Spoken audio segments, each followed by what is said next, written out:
Bismillahirrahmanirrahim. Assalamualaikum warahmatullahi wabarakatuh. Innal hamdalillah nahmaduhu wa nasta'inuhu wa nastaghfiruh wa na'udzu billahi min syururi anfusina wa min sayyiati a'malina. May yahdihillahu fala mudilla lahu wa may yudlil fala hadiya lahu. Asyhadu an la ilaha illallah wahdahu la syarika lah wa asyhadu anna Muhammadan abduhu wa rasuluhu la nabiyya ba'dah. Qala Allah tabaraka wa ta'ala, ya ayyuhalladzina amanu taqullaha haqqa tuqatih wa la tamutunna illa wa antum muslimun. Wa qala aidan, ya ayyuhan nasu taqu rabbakumul ladzi khalaqakum min nafsin wahidah wa khalaqa minha zawjaha wa batha minhuma rijalan katsiran wa nisaa'a wattaqullaha alladzi tasaaluna bihi wal arham innallaha kana 'alaikum raqiba. Fa inna asdaqal hadis kitabullah wa khairal hadi hadi Muhammadin sallallahu alaihi wasallam wa syarrul umuri muhdatsatuha fa inna kulla muhdatsatin bid'ah wa kulla bid'atin dalalah wa kulla dalalatin finnar. Saudara-saudariku kaum muslimin dimanapun Anda berada, alhamdulillah para ikhwan, di kesempatan Ahad sore ini kita kembali bisa membuka kajian kita kitab Umdatul Ahkam, yang kitab ini sudah kita pelajari kurang lebih 2 tahun ya. Kemudian sempat vakum karena pandemi dan alhamdulillah kondisi kita semakin membaik, maka kita bisa buka kembali kajian kitab Umdatul Ahkam. Terakhir yang kita kaji adalah tentang Kitabus Shiyam, pembahasan tentang puasa. Sekarang kita akan masuk pembahasan baru. Penulis Syekh Abdul Ghani Al-Maqdisi, beliau mengatakan Kitabul Hajj, kitab tentang haji. Setelah beliau menyelesaikan tentang puasa, maka beliau selanjutnya membahas tentang haji. Karena haji termasuk rukun Islam. Jadi kita sudah bahas salat, ya, sudah bahas zakat, kemudian puasa, kemudian haji. Haji secara bahasa artinya adalah menuju. Haji secara bahasa artinya adalah menuju, al-qasdu. Sedangkan secara istilah haji adalah menuju kota Mekah, menuju kota Mekah dan tempat-tempat tertentu untuk melaksanakan manasik haji di waktu-waktu tertentu menuju kota Mekah dan tempat-tempat tertentu untuk melaksanakan manasik pada waktu-waktu tertentu, pada waktu-waktu khusus. Haji merupakan rukun Islam yang kelima. Kewajiban ini diwajibkan ketika Nabi sudah menaklukkan kota Mekah. Jadi haji termasuk rukun Islam yang kelima. Diwajibkannya ketika Nabi menaklukkan kota Mekah. Tahun berapa peristiwa penaklukan kota Mekah? Tahun ke-9 Hijriah. Tahun ke-9 Hijriah. Jadi setelah Mekah ditaklukkan, barulah turun kewajiban haji. Allah mewajibkan haji satu di dalam Al-Quran. Allah mewajibkan haji satu di dalam Al-Quran. Ketika Allah berfirman, walillahi 'alan nasi hijjul bait man istata'a ilaihi sabila. Dan hendaknya manusia menunaikan ibadah haji kepada Allah karena Allah man istata'a ilaihi sabila, bagi yang mampu menempuh perjalanan, bagi yang mampu menempuh perjalanannya. Yang kedua, Allah wajibkan haji di dalam hadis-hadis Nabi. Di dalam hadis-hadis Nabi Sallallahu Alaihi Wasallam. Di antaranya hadis yang berbunyi, buniyal islamu ala khomsin. Buniyal islam ala khomsin. Islam itu dibangun di atas 5 perkara. Kemudian Nabi menyebutkan adalah diantaranya apa? Haji. Ada yang bertanya kepada Rasul sallallahu alaihi wasallam, "Afi kulli amin ya Rasulullah?" Apakah haji itu wajib 1 tahun sekali, setiap tahun? Nabi SAW menjawab, la, tidak.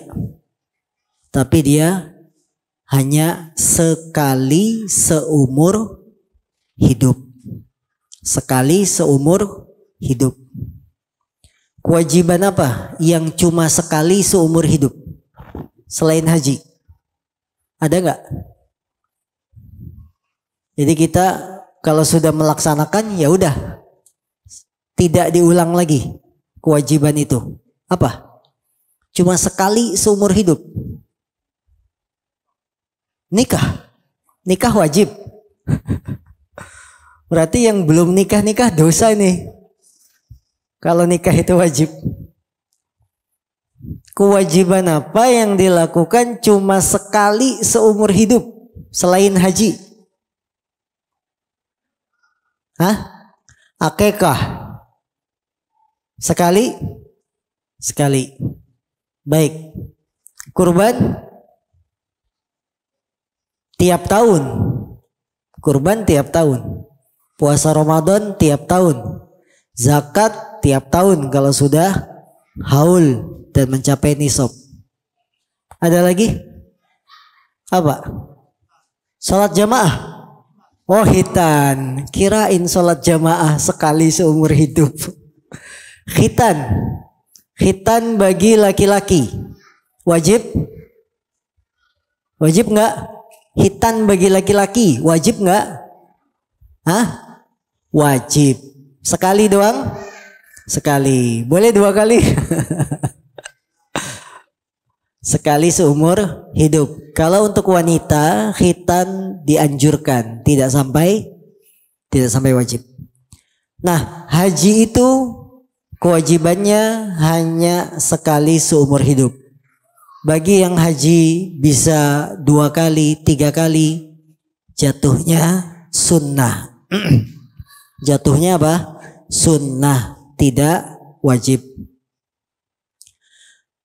Kemudian ulama pun telah sepakat tentang wajibnya haji. Jadi kewajiban haji itu tertuang di dalam Quran, hadis, dan kesepakatan para ulama. Kaum muslimin yang dimuliakan Allah, apa hikmah dari ibadah haji? Mengapa Allah wajibkan ibadah haji? Ibadah haji ternyata mengandung hikmah yang sangat banyak. Baik dari sisi dunia maupun dari sisi akhirat. Di antara hikmah ibadah haji menunjukkan penghambaan kepada Allah Subhanahu wa ta'ala. Menunjukkan penghambaan kepada Allah Subhanahu wa ta'ala.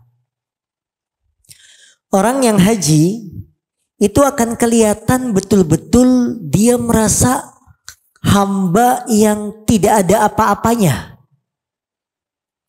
Bagaimana ketika seorang tiba di kota Mekah, masuk Masjidil Haram, melihat Ka'bah, Allahu Akbar. Dia akan merasakan keagungan Allah. Saya siapa? Bisa diundang melakukan haji. Dia keliling Ka'bah, rumah Allah. Jadi akan menampakkan penghambaan kepada Allah Subhanahu wa ta'ala. Betul-betul dia merasa saya itu hamba yang bukan siapa-siapa. Sampai sekalipun sekelas pimpinan negara, kalau sudah haji ya harus tawaf. Betul? Gak bisa, saya presiden. Udah, saya gak perlu tawaf. Wakilin saja sama ajudan saya yang tawaf. Bisa? Bisa. Ketika tanggal 9 harus ke Arafah, walaupun dia presiden ya harus berangkat ke Arafah. Desek-desekan, macet-macetan. Tidak ada pengawalan khusus, dibuka jalan, ditutup. Buat siapa? Presiden mau ke Arafah, gak ada. Tanpa membedakan status sosial. Ini menunjukkan penghambaan. Betul-betul haji itu menampakkan kita sebagai hamba Allah. Kita dipanggil, datang ke sana, tidak memandang siapa saya, semuanya pakai baju ihram putih. Kalau sekarang kita hidup di dunia, yang kaya, yang pejabat, bajunya kelihatan nggak? Kelihatan. Ya. Aura orang kaya itu kan beda ya. Necis, tahu necis? Rapi, kelimis, sepatunya disemir. Haji tidak ada. Ini hikmah yang sangat besar dari ibadah haji. Menunjukkan penghambaan kepada Allah Subhanahu wa ta'ala. Yang kedua, haji itu bentuk ketaatan kepada Allah. Bentuk ketaatan kepada Allah. Bentuk ketaatan kepada Allah.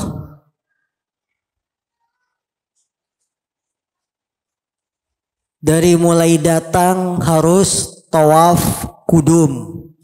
Tawaf kudum adalah tawaf yang datang pertama kali ke Mekah. 7 putaran. Sudah itu umroh. Ini kan taat. Habis umroh istirahat sebentar, tanggal 8 siap-siap. Tanggal 9 ke Arafah. Tanggal malam tanggal 10 nginap di Musdalifah. Ketaatan kita diuji saat ibadah haji. Karena sudah ada agenda. Tanggal sekian ke sini, sekian segini, tanggal sekian begini, amalannya ini. Ya. Maka ibadah haji menunjukkan bagaimana kita bisa taat kepada Allah, diatur oleh Allah dengan manasik.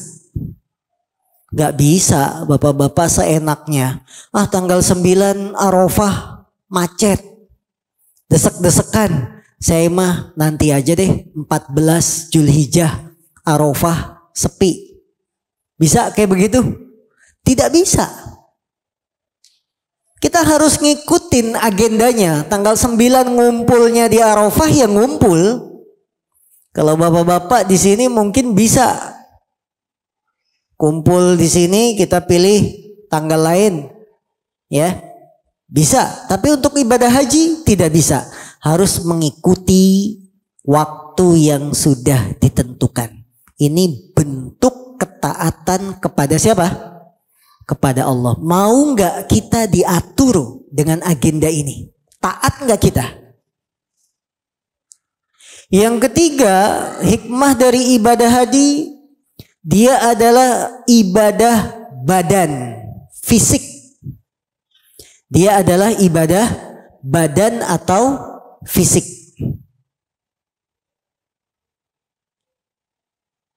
Yang paling afdol setelah sholat. Ibadah badan, fisik yang paling afdol setelah sholat. Bagi yang pernah berangkat haji akan merasakan bagaimana haji itu betul-betul ibadah fisik. Tawaf di Ka'bah, kalau musim haji selesai bisa 2 jam. Saking padatnya. 2 jam. Setelah itu kita nyambung ke sa'i, padat lagi, 2 jam lagi, fisik. Selesai sa'i, istirahat sebentar, nanti tanggal 8, pagi-pagi sudah siap-siap ke Mina, tidur kurang, tanggal 9 di Arafah, capek, tidak tidur siang, nginepnya di Musdalifah, tidak ada kasur, capek, ngantuk, fisik. Ini bentuk ibadah badan fisik yang paling afdol, ibadah haji. Belum selesai malam Musdalifah tanggal 10, tanggal 10-nya masih ada lagi. Ngelempar jumrah, harus ke Mekah lagi tawaf, sa'i, balik lagi ke Mina. Ibadah fisik. Ya. Kalau selama ini badan kita capek untuk banting tulang, cari nafkah, maka Allah akan menguji fisik kita. Anda kuat tidak ibadah? Bapak-bapak yang long shift berapa jam? 12 jam. Kuat. Tapi nanti haji belum tentu Anda kuat. Nah, ini ujian ibadah fisik kita. Sebaik-baik fisik yang kita habiskan untuk ibadah. Maka kemuliaan orang bukan dilihat dari dia mampu long shift, mampu main futsal sekian. Enggak. Kalau ibadah haji baru kelihatan, ya loyo. Tawaf 2 jam sudah KO. Ibadah fisik yang paling afdol. Maka badan kita, sehat kita, kalau capeknya untuk ibadah, pahala. Tapi kalau Anda capeknya cuma main futsal, itu mah nggak jago. Subuhnya telat, bukan jagoan. Kalau seperti itu, jagoan itu kalau dia fisiknya kuat untuk ibadah. Dan itu ada dalam ibadah haji. Apalagi tenda jamaah haji Indonesia menuju tempat lempar jumroh itu jauh. Ya. Jalan kaki, tidak ada naik mobil. Maka ini adalah ibadah fisik. Kemudian hikmah dari ibadah haji yang lain mengingatkan kita tentang akhirat. Mengingatkan kita tentang akhirat. Ketika manusia berkumpul di padang Arafah pakai kain ihram putih-putih, tidak membedakan status sosial, semuanya kumpul satu tempat. Nabi mengatakan al-hajju Arafah, intinya haji adalah Arafah. Ini mengingatkan padang mahsyar, tempat berkumpulnya manusia di akhirat nanti. Kita di padang Arafah menjadi hamba-hamba yang kerdil, bukan siapa-siapa. Kita tidak kenal satu sama lain. Nanti di akhirat pun begitu. Gak ada saling kenal, sapa. Manusia dibangkitkan dari alam kubur dalam kondisi tidak disunat, dalam kondisi telanjang, tidak pakai sandal. Sampai Aisyah bertanya, wahai Rasul, kalau begitu kita satu sama lain saling melihat. Kan kita nggak pakai baju. Tidak disunat. Kata Rasul, perkaranya lebih dahsyat. Boro-boro mau ngelihat aurat orang, dia sudah takut saya di surga apa neraka.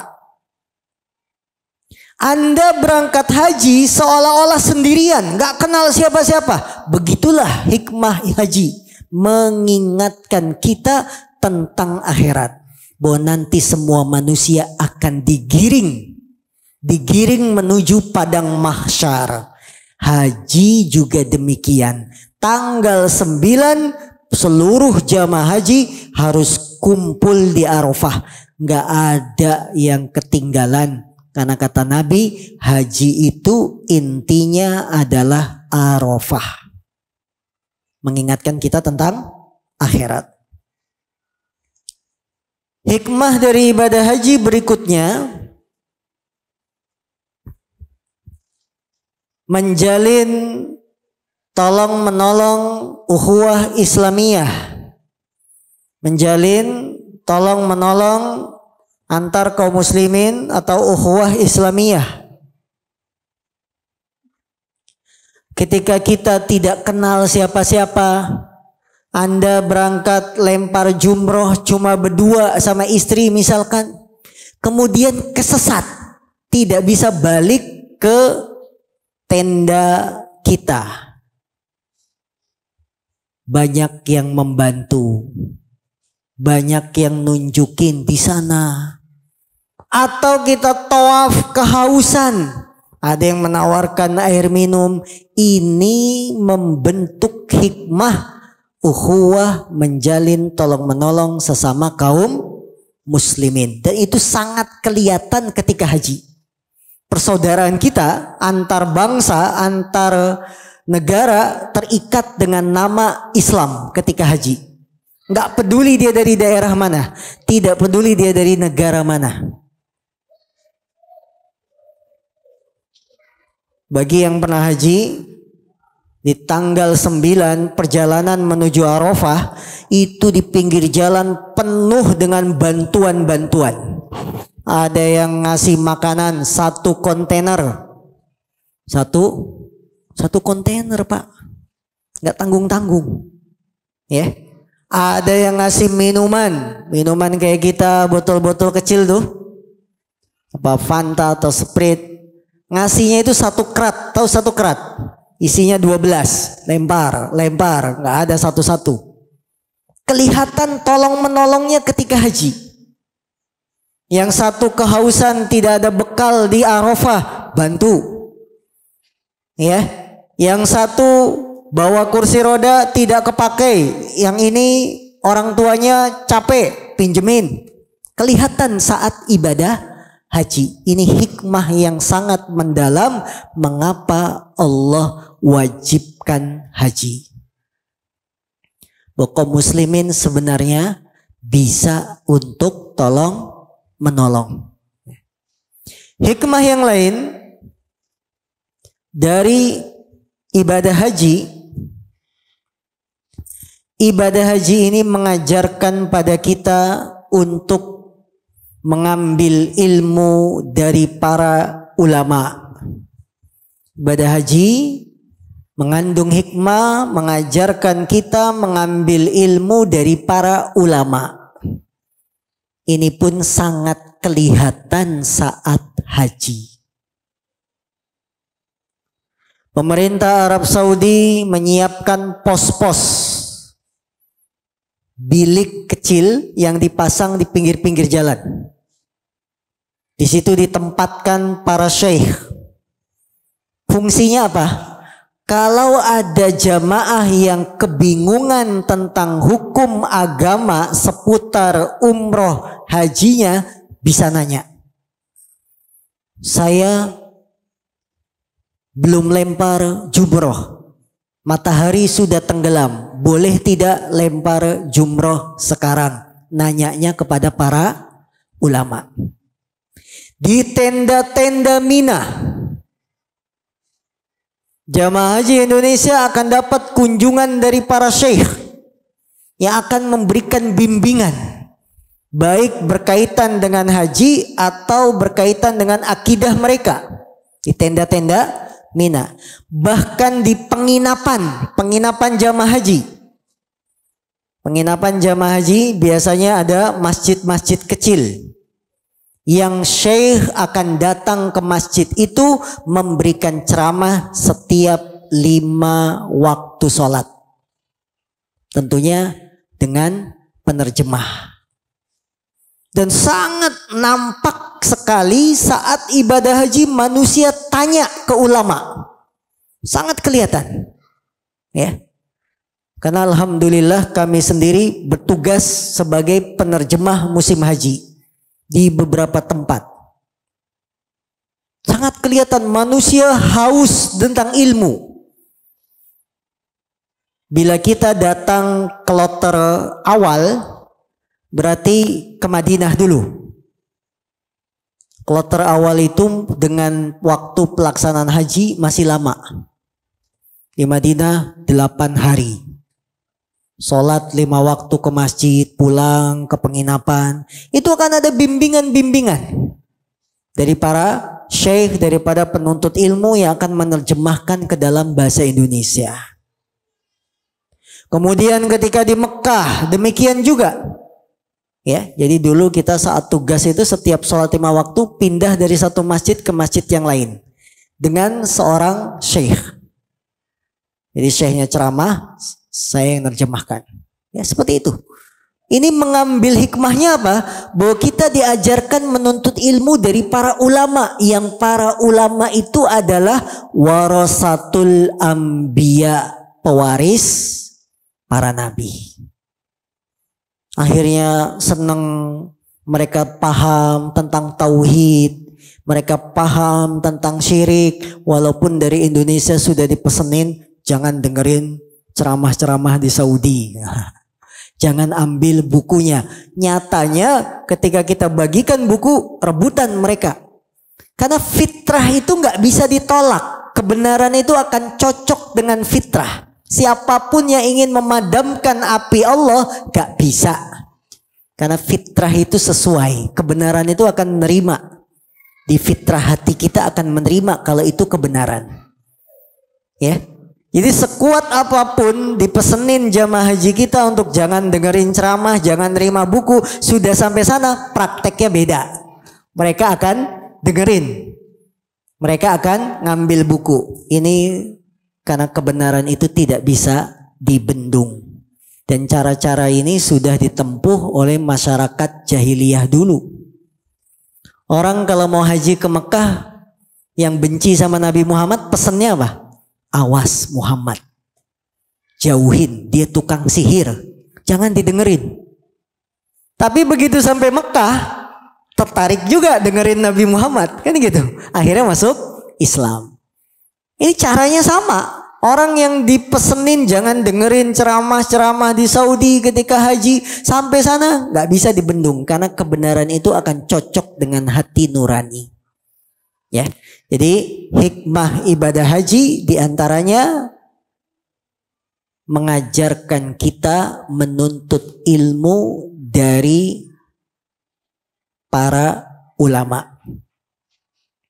Dan kami kurang lebih bertugas di Kementerian Agama Saudi Arabia sebagai penerjemah itu tahun 2006 bukan 2008, 2009, 2010, 3 tahun.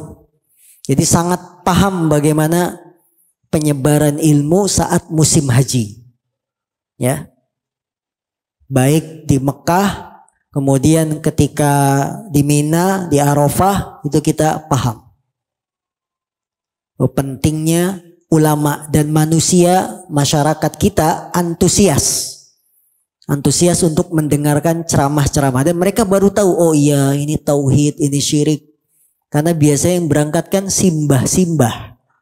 Nah, sudah sepuh-sepuh. Baik, itu haji secara bahasa, secara istilah. Kemudian rukun haji, ya, bahwa haji adalah kewajiban rukun Islam, dan hikmahnya sudah kami sebutkan. Berikutnya penulis memulai dengan babul mawaqit, bab tentang miqat,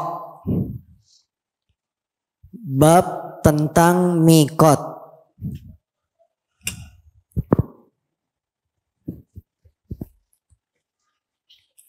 An Abdullah bin Abbas radhiyallahu anhuma anna Rasulullah sallallahu alaihi wasallam waqata li ahli al-Madinah Dzul Hulaifah wa li ahli Syam al-Juhfah wa li ahli Najdin qarnal manazil wali ahli Yaman yalamlam hunna lahunna waliman ata alaihinna min ghairihinna mimman aradal hajja wal umrah wa man kana duna dhalik famin haitsu ansha'a hatta ahlu Makkah min Makkah. Dari Abdullah bin Abbas, semoga Allah meridhai keduanya, bahwa Rasulullah sallallahu alaihi wasallam menentukan miqat, tempat untuk ihram. Bahwa Rasulullah SAW menentukan miqat, tempat untuk ihram bagi penduduk Madinah. Miqatnya adalah Dzul Hulaifah.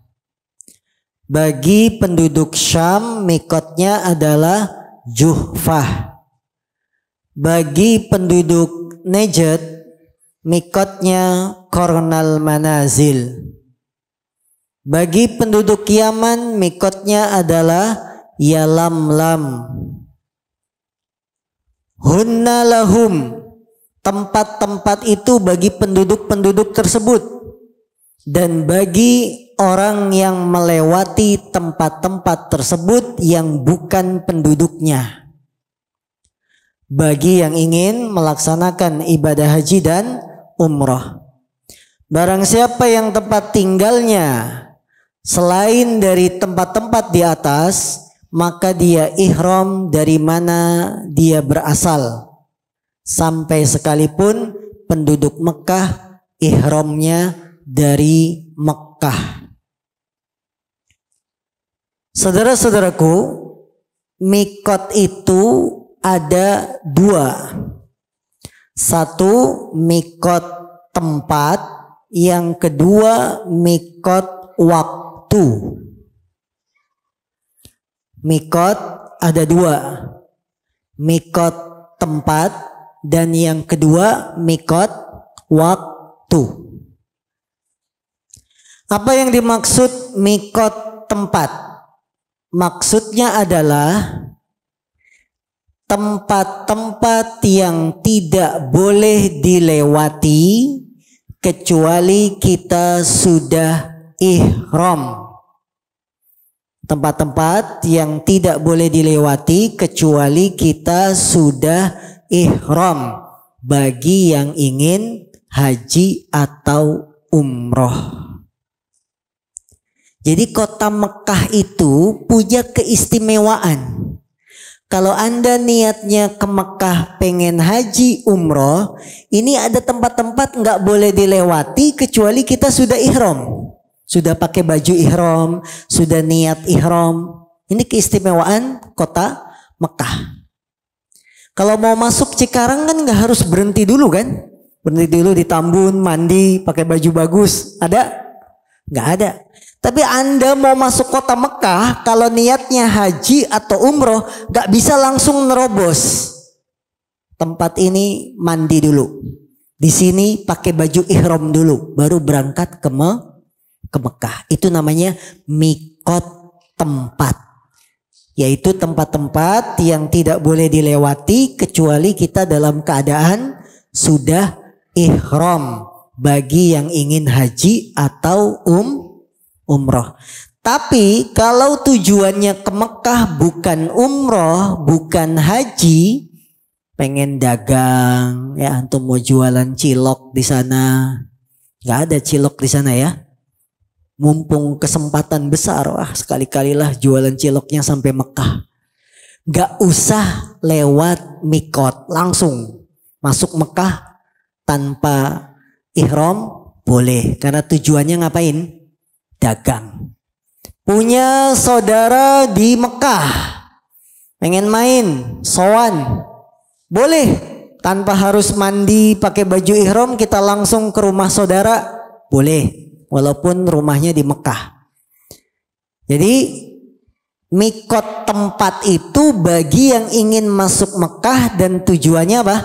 Umroh atau haji. Dia nggak boleh melewati tempat-tempat ini kecuali dalam keadaan ihram. Jenis kedua mikot waktu. Tadi yang pertama mikot apa? Tempat. Yang kedua mikot waktu. Mikot waktu maksudnya waktu-waktu pelaksanaan ibadah haji. Waktu-waktu pelaksanaan ibadah haji. Hanya di musim haji. Tidak boleh waktu pelaksanaan haji di luar musim haji. Ramadan kita pengen haji boleh? Nggak bisa. Maka usulan haji dimajuin. Ramadan, Sya'ban, supaya sepi. Ini usulan yang sangat apa? Bodoh. Karena nggak paham tentang ilmu agama. Ibadah itu kalau sudah ditentuin waktunya, ya ikutin waktunya. Nggak bisa kita majuin atau mundur. Sholat zuhur kapan? Zawal. Antum niat zuhur jam 10 pagi. Dianggap sholat zuhur nggak? Tidak sah. Ya, jadi ada sebagian yang ngusulin hajinya bulan Ramadan aja biar sepi.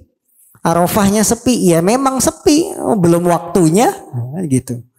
Ya, jadi mikot itu ada dua, mikot tempat dan mikot waktu. Mikot tempat adalah tempat-tempat yang tidak boleh kita lewati kecuali dalam keadaan ihram.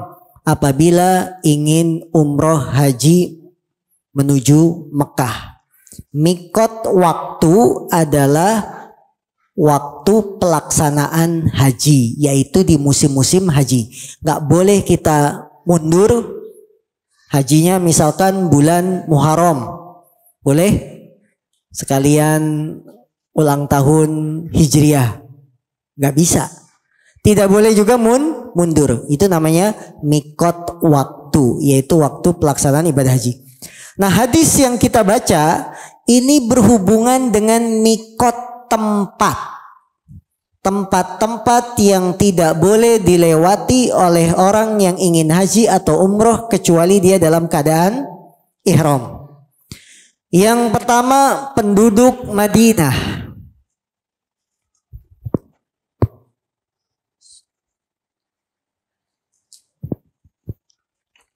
Dingin.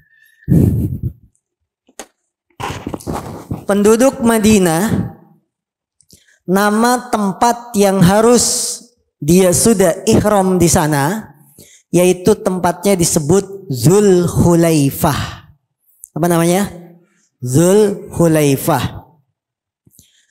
Tempat ini sekarang lebih dikenal dengan nama Abyar Ali atau Bir Ali, Sumur Ali. Abyar Ali itu terjemahannya sumurnya Ali. Maksudnya Ali bin Abi Thalib. Konon Ali bin Abi Thalib dulu berantem dengan jin di sumur ini. Sampai jinnya mati, kalah sama Ali. Tapi ceritanya dusta. Jadi tempat Dzulhulaifah dikenal sekarang dengan nama Abyar Ali atau Bir Ali. Tempat ini tidak jauh dari pusat kota Madinah. Ya, dari pusat kota Madinah. Kurang lebih hanya 11 kilo. 11 kilo jauh nggak? Cikarang kemana? Hah? Cives? 11 kilo. Hah? Serang Cibarusa? Nah, deket ya? Berapa menit? Hah? Setengah jam. Ya, deket memang dari pusat kota Madinah. Yang pernah umroh, kalau Anda umrohnya itu ke Madinah dulu, biasanya kita datang langsung ke hotel, iya kan? Belum pakai baju ihram. 2 hari, 3 hari sudah di Madinah, baru mau berangkat ke Mekah, kita akan pakai baju ihram dari hotel naik bis. Dari bis setelah naik kita berangkat ke Dzulhulaifah, ganti bajunya di Dzulhulaifah. Dari baju biasa ganti baju ihram. Itu namanya mikot tempat. Tempat-tempat yang gak boleh kita lewati bila ingin ke Mekah untuk haji kecuali kita sudah pakai ihram. Jadi jarak dari hotel ke Dzulhulaifah 11 kilo. Di sana ngapain? Di sana kita mandi. Bersih-bersih karena kita pengen umroh. Di sana pakai baju ihram. Ya, pakai baju ihram bagi laki-laki. Di sana nanti kita niat umroh. Labbaika umrotan. Ini namanya mikot. Mikot tempat yang tidak boleh dilewati. Untuk penduduk siapa? Penduduk Madinah dan orang yang lewat Madinah. Nah, dan orang yang lewat Madinah. Kita dari Indonesia, karena lewatnya Madinah, pengen ke Mekah, mampir ke Madinah, maka kita ikut mikotnya penduduk Madinah. Ya, kita ikut mikotnya penduduk Madinah. Jarak dari Bir Ali, dari Dzulhulaifah ke Mekah kurang lebih 420 kilo. Sampai mana? Surabaya. Semarang 420 kilo. Jadi dari mikot Madinah ke Mekah 420 kilo baru sampai Mekah. Jauh kan? Jauh. Semarang lebih? Lebih. Kurang lebih segitu ya, Jawa Tengah.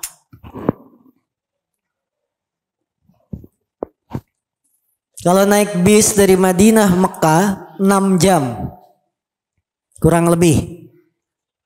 420 kilo. Dan tempatnya bagus.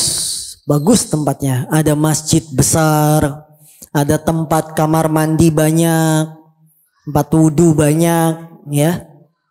Apakah wajib mandi di sana? Tidak wajib. Sunnah saja. Insya Allah Ahad keempat kita pakai proyektor, ya. Siapkan infocus, nanti saya bawa laptop, kita lihat tempat-tempat Dzulhulaifah kayak bagaimana gitu ya. Itu.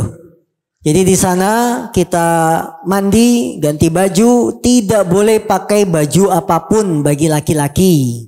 Kalau bagi perempuan bebas ya, pakai baju yang biasa dipakai.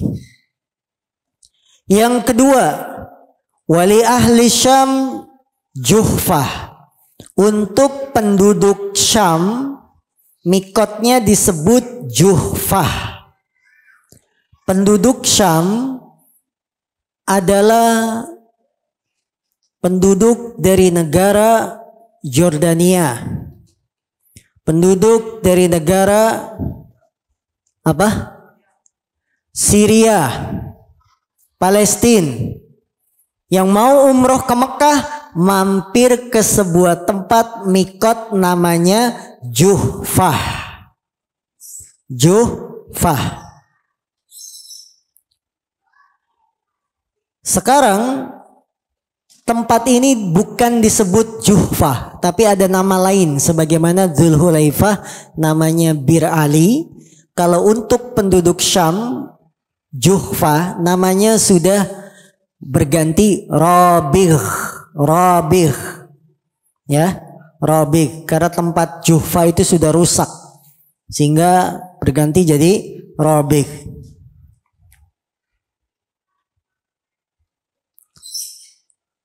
Jarak dari Rabigh sampai Mekah 186 kilo. 186 kilo sampai ke Mekah. Nah, saya belum pernah ke sini. Mikot penduduk Syam belum pernah karena jauh ya. Kita biasanya Madinah, Mekah, nah itu. Kemudian yang ketiga, mikotnya penduduk Najd disebut Qarnul Manazil. Qarnul Manazil. Najd masuk Irak. Penduduk Irak ini lewat sini, Qarnul Manazil. Masuk pula sebagian Saudi Arabia, Riyadh, Qasim. Ini lewat sini, lewat Qarnul Manazil. Ya. Dan tempat ini namanya sebagaimana yang disebut Nabi, tidak berubah. Tetap namanya Qarnul Manazil. Ya, Qarnul Manazil. Dan kami pernah mikot dari sini karena dulu kita belajar di Unaizah dekat Riyadh. Jadi kalau mau umroh mampirnya ke Qarnul Manazil. Dari Unaizah ke Qarnul Manazil bisa semalaman. Nanti di sana mandi, ya ganti baju dan seterusnya, baru ke Mekah. Jarak dari Qarnul Manazil ke Mekah 78 kilo. 78 kilo, tidak sampai 100. Di sini hikmah yang sangat besar. Penduduk Madinah dari rumah mereka ke Dzulhulaifah dekat, cuma 30 menit. Tapi dari tempat ihram ke Mekahnya 400 kilo. Penduduk Riyadh, Unaizah, Qasim, Riyadh, dari rumah ke Qarnul Manazil semalaman. Jauh, sampai 10 jam. Tapi begitu sampai mikot ke Mekah cuma 70 kilo. Dekat. Hikmah Allah. Yang ke mikotnya dekat, giliran ke Mekahnya jauh.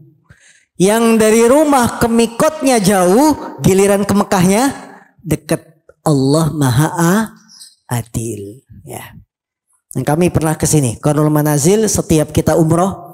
Karena dulu kita semasa belajar umroh itu sebulan bisa 4 kali, 5 kali. Setiap Kamis umroh. Karena Jumat itu libur sekolah. Jadi kita berangkat Kamis sore sampai Mekah Jumat pagi, ikut sholat subuh bersama Imam Masjidil Haram. Kemudian istirahat, tidur. Siang habis Jumatan kita pulang. Sampai Qasim sudah malam Sabtu.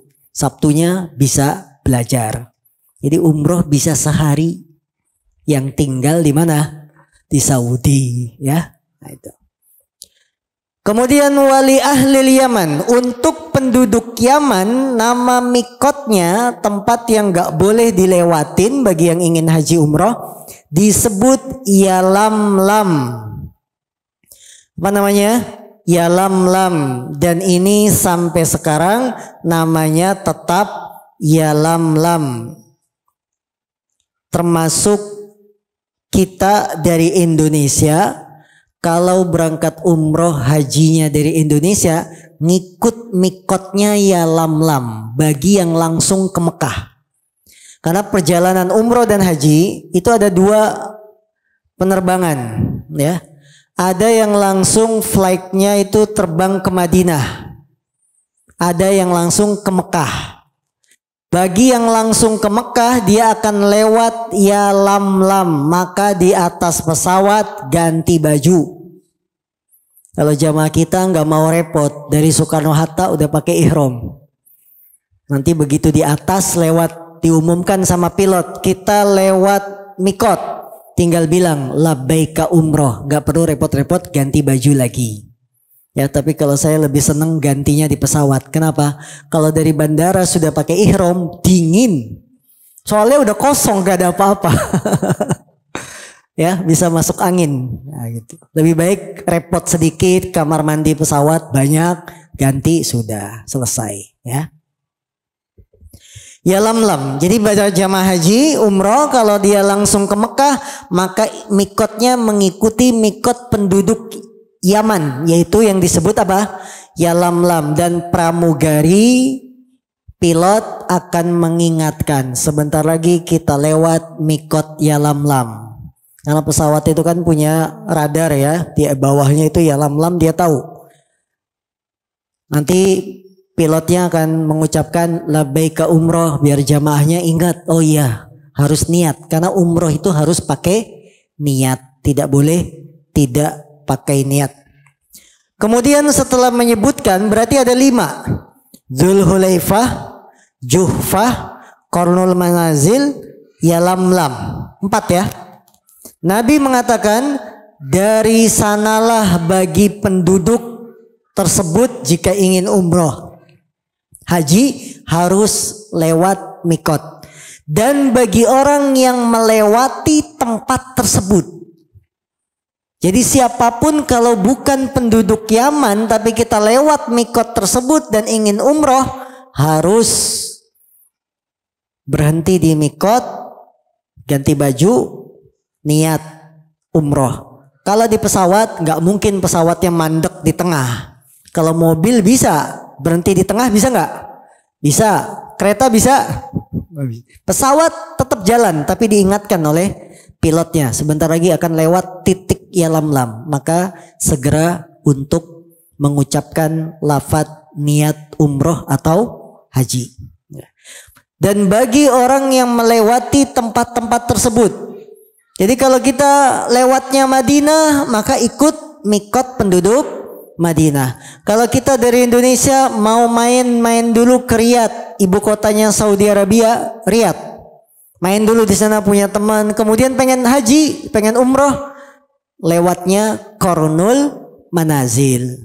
Jadi dari manapun Anda lewat, kalau melewati tempat-tempat ini, maka harus niat ihram, tidak boleh lewat. Kalau kelewat, kena denda.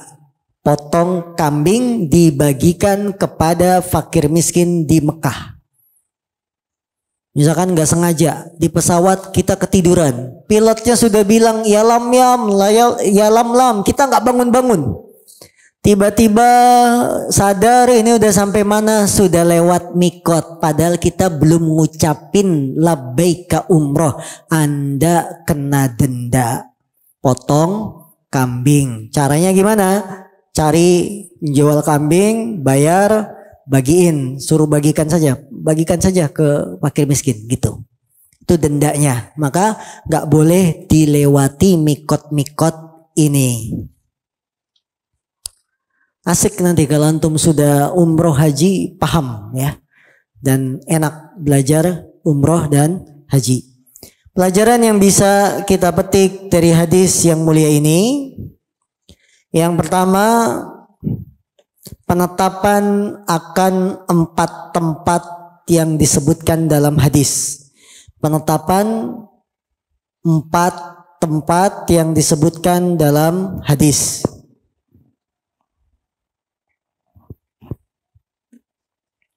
Maka tidak boleh dilewati tanpa ihram.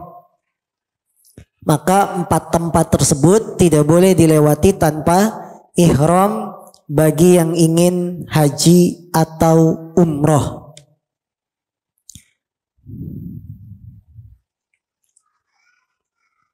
Ya, semoga para jamaah semuanya diberikan kesempatan untuk bisa umroh dan haji.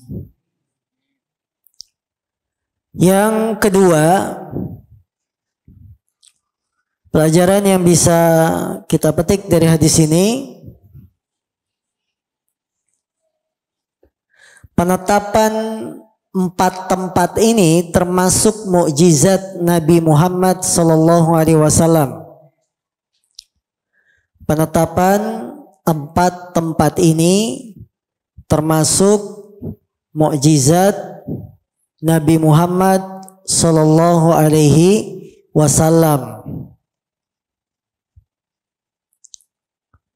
Dari sisi mana mukjizatnya? Tempat-tempat ini ketika Nabi ngomong, penduduk Madinah Dzulhulaifah, penduduk Syam Juhfa, Yaman Yalamlam, Najd Qarnul Manazil, itu dulunya belum pada masuk Islam. Jadi ketika Nabi ngucapin, ini penduduknya belum pada masuk Islam. Tapi Nabi jadikan tempat daerahnya sebagai tempat singgah bagi yang ingin umroh atau haji. Bentuk isyarat bahwa mereka nanti akan muslim. Allahu Akbar, mukjizat. Nabi ngucapin ini, Juhfa, Yalamlam, ya Qarnul Manazil, dulunya ini bukan daerah Islam ini, tapi Nabi sudah nunjuk. Karena ada isyarat suatu saat nanti penduduknya akan masuk Islam, karena sering kedatangan jamaah untuk umroh dan haji. Dan sampai sekarang terbukti Dzulhulaifah, Madinah, muslim semua. Yalamlam, Yaman, muslim. Apalagi Juhfah, ya, di Syam, muslim. Qarnul Manazil yang dekat Saudi, muslim. Ya. Ini mukjizat Nabi Muhammad. Ketika Nabi menentukan tempat-tempat ini, daerah-daerah ini, itu penduduknya belum masuk Islam. Karena Nabi tahu ke depannya penduduk-penduduk ini akan masuk Islam. Maka Nabi tentukan. Ketiga, pelajaran yang bisa kita petik dari hadis ini, orang yang melewati mikot-mikot tersebut walaupun bukan penduduk aslinya, maka boleh berihram dari tempat yang dia lewatin. Orang yang melewati mikot-mikot tersebut walaupun bukan penduduk aslinya, maka boleh ihram dari tempat-tempat tersebut.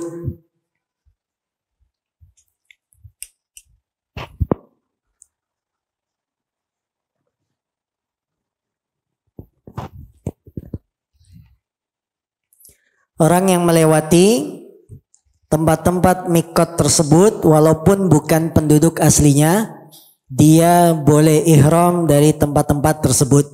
Kita orang Indonesia lewat Madinah, maka ihramnya di Dzulhulaifah.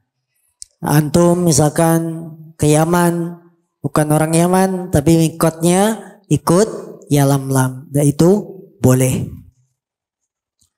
Pelajaran berikutnya yang bisa kita petik dari hadis ini,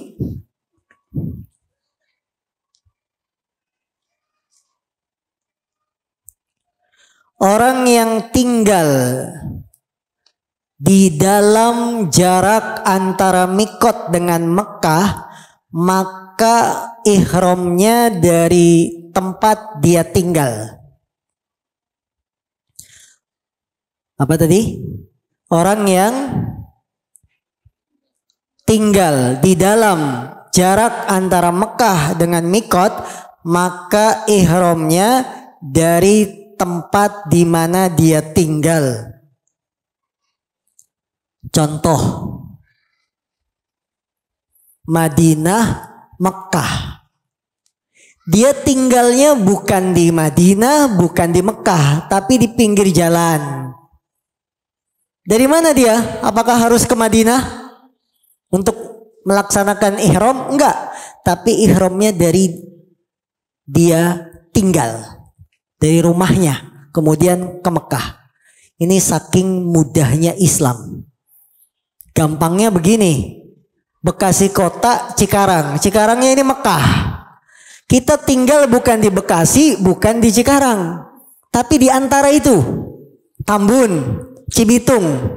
Mau masuk Cikarang, ini anggap Mekah Cikarang, maka Anda nggak harus balik ke Bekasi kota. Cukup ihram dari rumah kita tinggal, mandi, pakai baju, berangkat ke Mekah.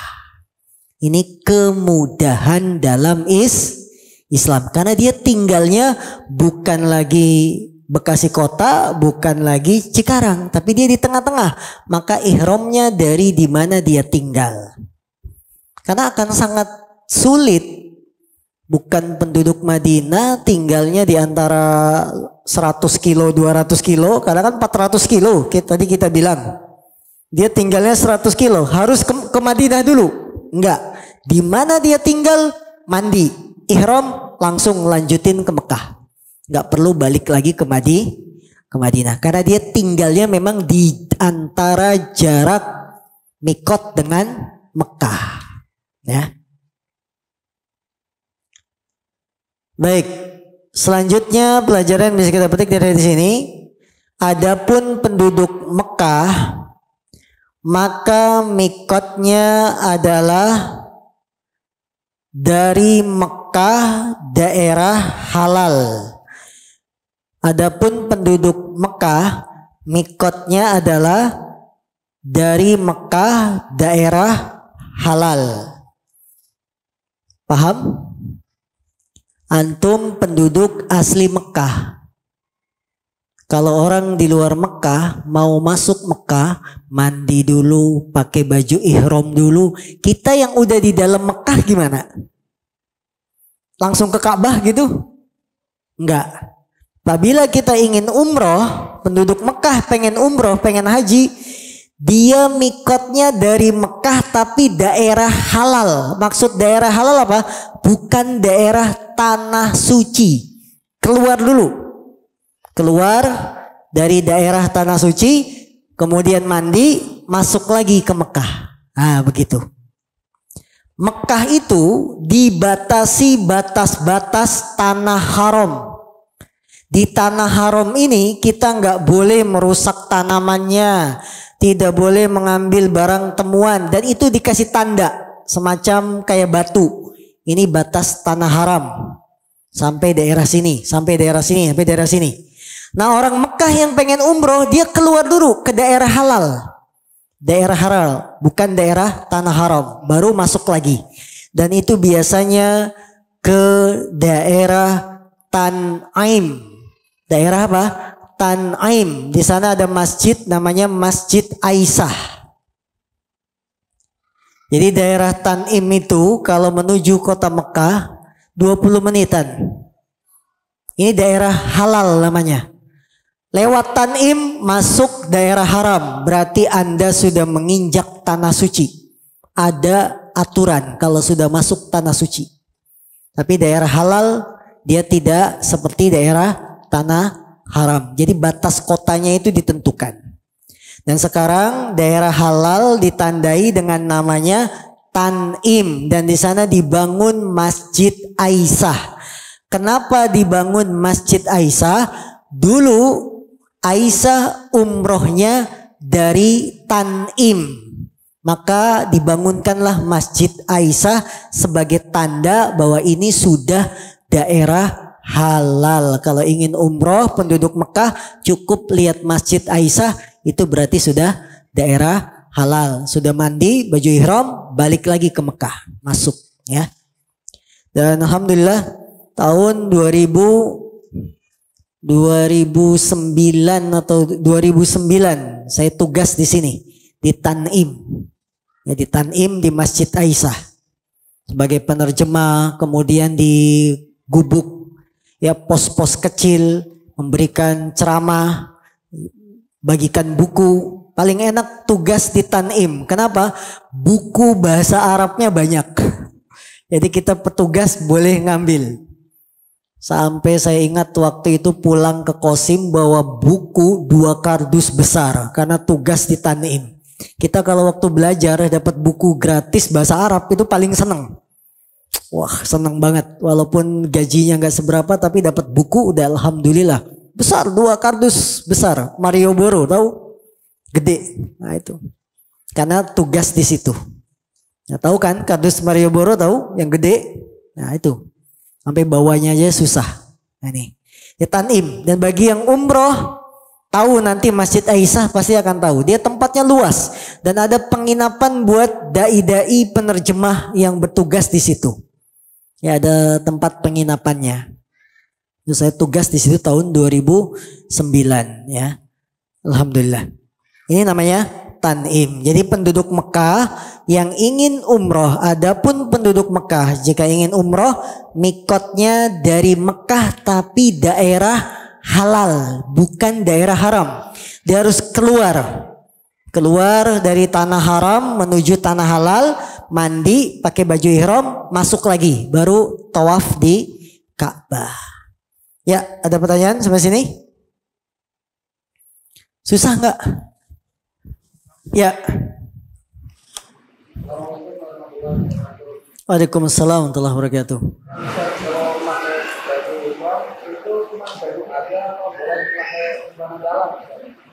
Ya, ini nanti setelah 3 hadis kita akan bahas ma yalbasul muhrimu minats thiyab. Pakaian apa yang dipakai oleh orang yang ihram. Itu setelah 2 hadis. Ada pembahasannya. Mau dijawab sekarang apa nunggu nanti? Jadi kalau orang ihram, dia laki-laki tidak boleh pakai apapun. Termasuk celana dalam. Nanti kelihatan dong Pak Ustadz. Kalau kita nongkrong, ya jangan nongkrong. Melorot gimana Pak Ustadz? Ya jangan sampai melorot. Pakai sabuk. Nanti saya ajarin pakai kain ihram. Besok siapa yang punya bawa ya. Atau saya bawa. Ada kain ihram, Ustaz Abdurrahman. Ya udah, ada. Nanti saya ajarin bagaimana pakai kain ihram supaya tidak melorot. Ya, ada ilmunya.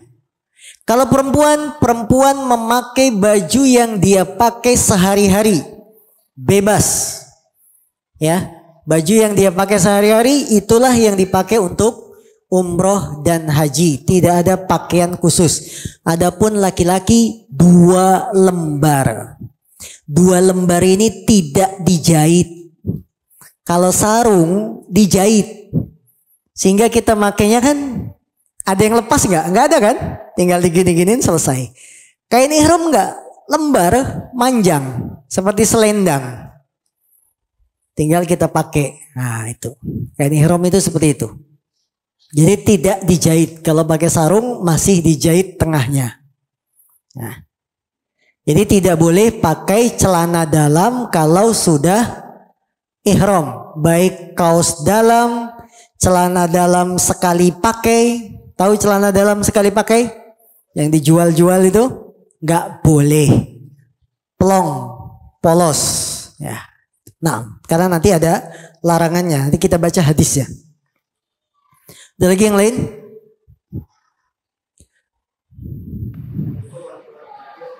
Assalamualaikum warahmatullahi wabarakatuh.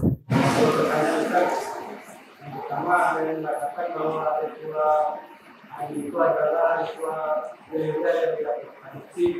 ritual jahiliyah dan adopsi dengan Islam. Yang kedua berkembang di masyarakat pemahaman bahwa haji itu adalah miniatur akhirat. Jadi kalau misalkan hari itu buat jelek, bisa ada balasannya. Ya, baik. Yang pertama haji ritual jahiliyah. Pernyataan ini adalah pernyataan yang tidak tepat. Sebelum datang zaman jahiliyah, ya, sudah ada syariat-syariat yang menunjukkan kepada manasik haji dan umroh, yaitu dari Nabi Ibrahim. Jauh sebelum zaman jahiliyah, di masa-masa Nabi Ibrahim sudah ada bibit-bibit pensyariatan haji. Bagaimana tawaf, bagaimana sa'i dari istri Nabi Ibrahim yang bolak-balik, sudah ada. Bahkan pembangunan Ka'bah pertama kali oleh Nabi Ibrahim. Wa id yarfa'u Ibrahimul qawaida binal bait, ya kan? Jadi kalau dikatakan ritual jahiliyah yang diadopsi oleh Islam, tidak. Justru sudah ada cikal bakal dari zaman Nabi Ibrahim. Kemudian Allah sempurnakan manasiknya dengan diturunkan kepada Nabi Muhammad kewajiban manasik haji saat tahun 9 Hijriyah. Nah, yang kedua, haji itu miniatur akhirat. Kalau kita salah akan dibalas di sana. Ini tidak tepat. Tidak tepat. Mengapa tidak tepat? Karena alam akhirat tidak bisa disamakan dengan alam dunia. Alam akhirat tidak bisa disamakan dengan alam dunia. Dan yang namanya balasan dosa mungkin di dunia, mungkin nanti di akhir, tidak di akhirat. Tidak harus di Mekah. Di Indonesia saja kalau kita berbuat dosa bisa dibalas oleh Allah. Karena al jaza'u min jinsil amal. Balasan itu sesuai dengan jenis amalan yang kita lakukan. Tidak harus nunggu di Mekah. Itu kebetulan. Sesuatu yang kebetulan tidak bisa dijadikan patokan hukum. Saya kalau ke Mekah kok dulu di Indonesia sering ngomongin orang. Ketika di Mekah tawaf ada telek burung yang mengenai kepala saya. Akhirnya dicok gali cok. Dihubung-hubungkan. Oh ini karena saya sering ngomongin orang di Indonesia. Akhirnya di Mekah ditelein burung. Kena kotoran burung. Nah, kan gitu, orang kita kan seringnya begitu. Menyambung-nyambungkan. Di Indonesia sering nilep uang orang. Sering ngambil, ya. Begitu sampai Mekah uangnya hilang. Diingat-ingat apa ya? Oh iya, di Indonesia saya sering zolimi uang orang, menipu. Akhirnya dibalas di Mekah. Tidak harus seperti itu. Karena sesuatu yang kebetulan, terjadinya kebetulan tidak bisa dijadikan standar dalam hukum. Nah, ada lagi yang lain? Ya. Nanti kita akan jelaskan melalui Infokus ya besok. Pekan keempat insya Allah agar lebih jelas dan kita jelaskan cara manasik haji sampai selesai supaya baca hadisnya itu nanti paham. Kalau belum digambarkan dengan penjelasan apa video atau gambar, rasanya kita masih apa? Ngambang ngapain gitu ya. Maka nanti akan kita jelaskan pakai infocus ya supaya lebih jelas ya. Dan alhamdulillah untuk haji ya Allah memberikan nikmat kepada saya untuk bisa haji karena memang belajarnya di sana. Tujuan dulu belajar ke Saudi itu pengen haji. Bukan ngambil ilmunya juga mau. Tapi pengen hajinya nomor 1. Karena orang seperti saya kayaknya nggak mungkin bisa berangkat haji. Orang tua miskin. Tapi akhirnya bisa belajar di sana. Akhirnya haji bisa gampang, mudah. Haji itu mudah. Dan banyak yayasan yang memberikan biaya gratis berangkat haji. Bagi yang belum haji sama sekali. Jadi bagi orang-orang yang belum pernah haji, itu yayasan membuka lowongan. Di antaranya yayasan yang tempat kita belajar. Yayasan Syekh Muhammad bin Shalih Al-Utsaimin. Untuk yang belajar gratis. Untuk yang tidak belajar dibuka lowongan. Nanti ada tes seleksinya. Yang lulus berangkat haji dibiayai full oleh Yayasan Syekh Muhammad bin Shalih Al-Utsaimin. Karena walaupun dari Saudi tetap yang namanya berangkat ada biaya. Bis, penginapan selama di Mekah. Karena haji itu bisa 5 hari, 6 hari. Hotelnya butuh biaya. Maka yayasan-yayasan ini membuka peluang bagi yang belum haji sama sekali. Terutama warga selain Saudi digratiskan. Ya dikasih gratis dan mereka berlomba-lomba untuk memberikan donasi supaya bisa memberangkatkan orang berangkat haji. Baik, ada lagi pertanyaan yang lain? Ya. Assalamualaikum warahmatullahi wabarakatuh.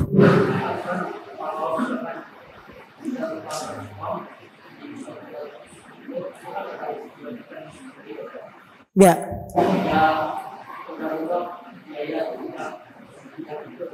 Tidak ada. Baik, sekarang bagaimana kasusnya? Kita lewat tempat-tempat ini tanpa ihram. Tadi sudah kita katakan, orang yang melewati dengan sengaja tempat-tempat yang sudah ditentukan ini, ya, dia sengaja tanpa ihram, wajib bayar dam. Yaitu menyembelih hewan kambing dibagikan kepada fakir miskin. Bagaimana kalau kita tidak punya duit? Tidak punya uang untuk beli kambing yang dibeli dibagikan kepada fakir miskin. Ya. Kalau dia tidak punya uang biaya, ya, bisa diganti dengan puasa. Ketika haji orang wajib bayar dam, tidak bisa maka puasa 3 hari saat di Mekah, 7 hari ketika pulang ke Indonesia. Nah ini solusi. Namun kalau untuk umroh tidak ada seperti itu.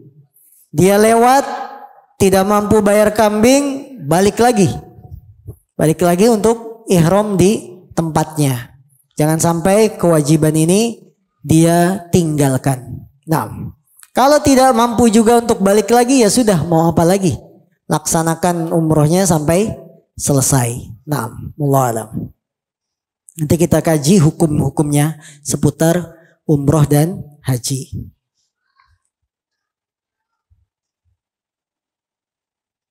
Dan termasuk cerita saat tugas di sana, kami pernah tugas tahun 2009 kali ya, atau 2008. Itu satu tim dengan Ustadz Irwandi Termizi. Beliau juga penerjemah. Penerjemah satu tim ya dengan beliau. Karena penerjemah itu diambil dari para pelajar yang belajar di Saudi. Nanti dibagikan per kelompok. Kelompok ini, kelompok ini. Nah, kita satu tim dengan Dr. Irwandi Termizi. Kemudian di kesempatan yang sebelumnya kita satu tim dengan Ustadz Abdullah Zain. Bahkan ketemu Ustadz Firanda, sama-sama ngantri ngambil gaji. Ya, dengan Ustadz Firanda, beliau juga tugas sebagai penerjemah. Yang lucunya Ustadz Firanda sudah S2, Syekhnya masih S1. Jadi menerjemahkan lulusan S1. Tapi dia Syekh gitu. Ustadz Firandanya S2. Jadi lebih tinggi derajat penerjemah daripada yang diterjemahkan. Yaitu kisah-kisah dulu saat kita masih belajar di sana. Nah, ada lagi yang lain? Ya.